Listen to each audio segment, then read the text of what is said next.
మొన్న కదా ఈ వైలెట్ క్యాబేజీ చుట్టూ నేను కలుపు మొత్తం తీసేసింది. ఇక్కడ చూడండి, మళ్ళీ ఇదేదో తోటకూర రకం ఒకటి వచ్చింది.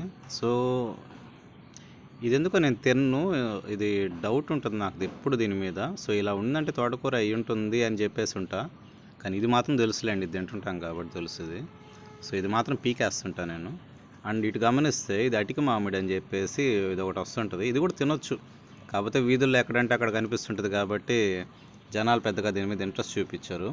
మనకేంటంటే రేర్ ఐటమ్స్ దొరికితే కానీ వాటి మీద ఇంట్రెస్ట్ రాదనమాట జనాలకి.